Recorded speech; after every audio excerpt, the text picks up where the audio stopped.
and intense stress, not just the stress that comes about from the traffic being jammed in traffic, but a more intense stress. We know that in the psychological aspect, the migration is a vital aspect of life, which I've already said in the first lecture, and a human being has the ability, the capability of migrating, but it is true also that when we migrate to a new place, we have to struggle to adapt to the culture, to the language, to the social conditions. All of that is what we call the migrant grievance. That's what comes about, the migration, that dark side of it. And so we work with this model that the migratory grievance is different from the grief that one faces when you lose a loved one. This affects us very much. The migration is not that type of grief because during migration, the place of origin is still there. When someone passes away, they disappear forever, but the grievance between the death of a loved one and the grievance that brings the migratory grievance is really different in the way this is processed.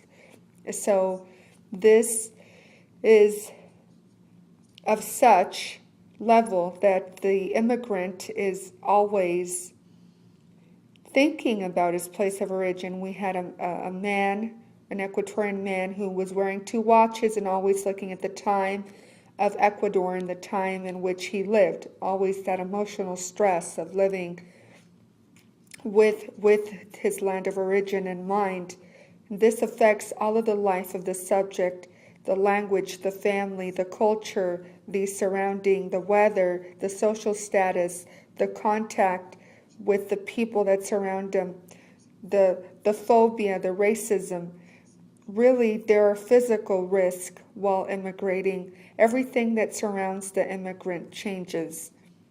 In that sense, we must make this struggle and try to overcome that, and then we see that grief from migrating, and the grief is only a part of what the migration involves. Some are also positive, some are neutral, but that part of it, the grief, when you're unable to elaborate and process this, what happens? Then we have a chronic situation that affects the immigrant. That's what we call the extreme grief, when he is unable to work properly, when he is in fear, when he is unable to bring his family members. But if the immigrant immigrates in good conditions, then he is able to overcome this. The idea is that the Ulyssess syndrome is a syndrome of the immigrant with a extreme stressor. That grief, simple grief, is that of an immigrant. That immigrant does a migration and is able to overcome the troubles.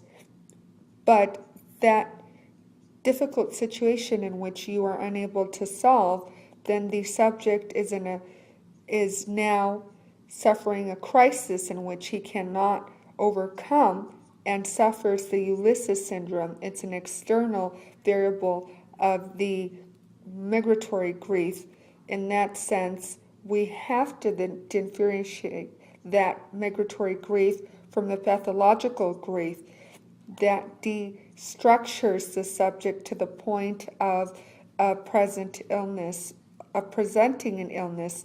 But the migratory grief obviously affects because of the difficult situations, but they are not sick or ill. And so that is what I will be explaining in more detail. It's not the same, the external grief, the migratory grief with the pathological grief. Just like we were saying, the migration is not a mental cause or illness. A lot of people migrate, and that doesn't mean that they're ill or sick. In the mental health, it's really depends on 2 elements. with the migrant grief. It's the vulnerability, meaning if he is healthy or if he had any type of predisposition or if he had dementia or any sort of medical history. Now, also the way that he is treated or if he is welcomed to the country where he arrives.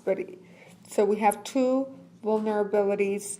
The vulnerability and the stressors are very important to take in consideration that migratory grief. Very well so. In the mental health and psychopathological field, three big chapters that have to be taken in consideration. Under chapter number 1, we know that the mental health illnesses are universal. We know that there are depression, psychosis in the entire planet. There are certain external aspects, the local, the culture, but they are universal, the mental illnesses. And so the second area, that certain illnesses that are much more specific to certain cultures, cultural syndromes. And so we have this area of the multiple stress that we will call the Ulyssess syndrome. Just like we said, the psychopathological and mental illnesses are universal, that the data of the ONU has proved that in all the world we have the schizophrenic illness, and it's very common. And so in Africa, we have people with certain genes or certain group of people who are more in a predisposition. And so the cultural syndromes that are seen in certain cultures, for example, in Spain, we see the TAP, or in the Asian groups, a very intense concern because of the lack of semen. And so they are living in a situation in which they are faced with the situations in which they feel they're going to die.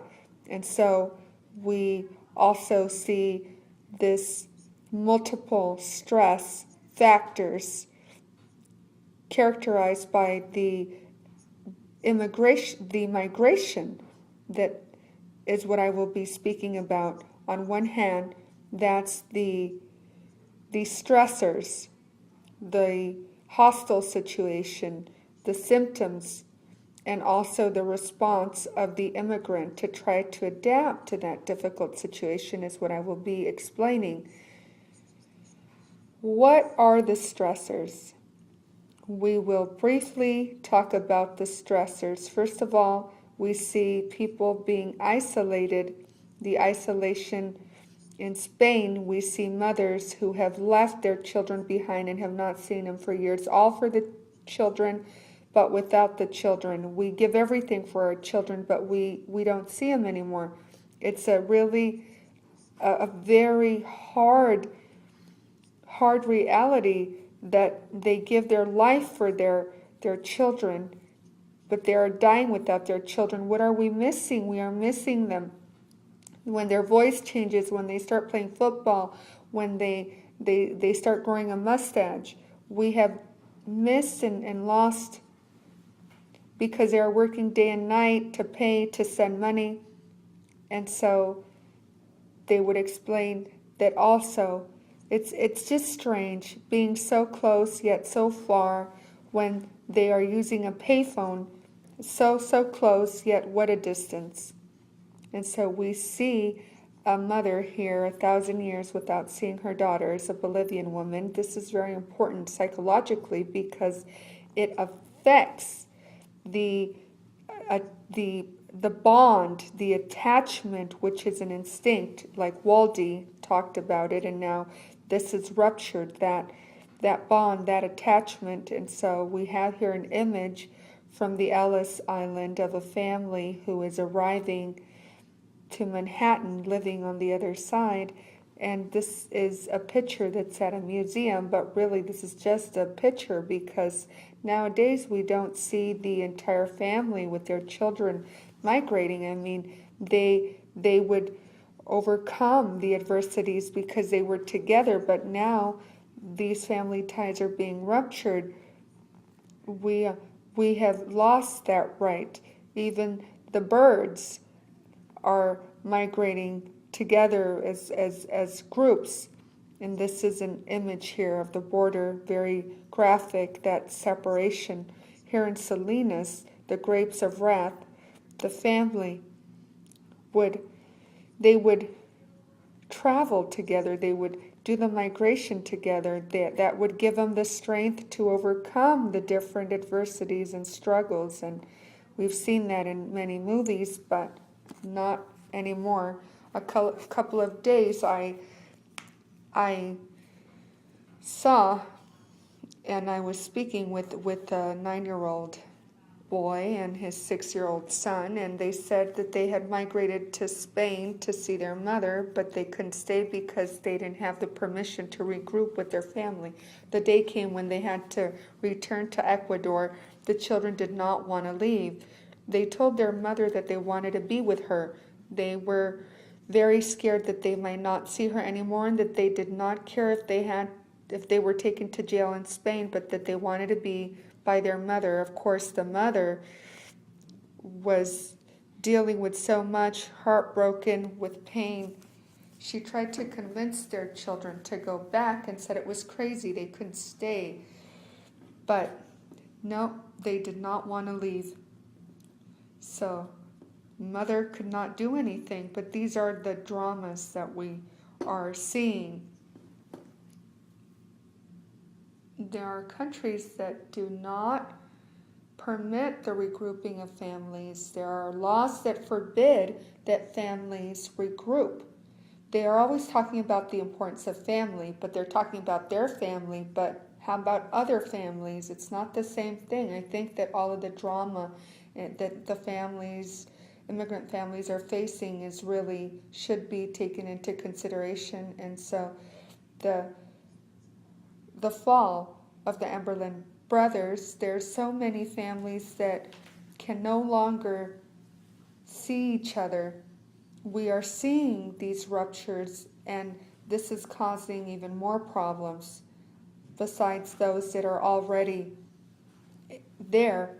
And so the lack of opportunity, the struggle of surviving people who are sleeping underneath a bridge, the terror, the fear. We see people in Spain who had eaten the outside of this wood boat from Africa, from the south of Spain, the islands, Canary Islands, then in Venezuela.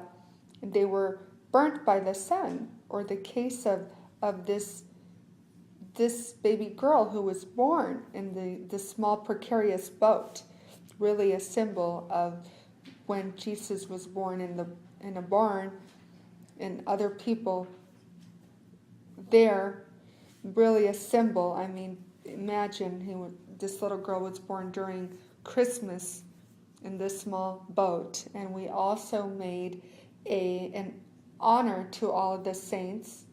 We threw flowers in recognition of thousands who are no longer remembered and have lost their lives in the seas. This is one of our colleagues who works with us. A lot of these people who are migrating, they don't only migrate in these small boats, but also through other means. And these are the invisible people, the nobodies. They are hiding, and it's a very intimidating situation for them, being nobody in the Maslow structure, really being identified as the second need in a human's life. If we were in fear right now, we would not be so at ease, really being safe and feeling safe, feeling that security is a basic need. This is a border between Mexico and the U.S. And so he is trying to pass the border in a car, in a vehicle, trying to get into the seat of the car. And so from Africa and other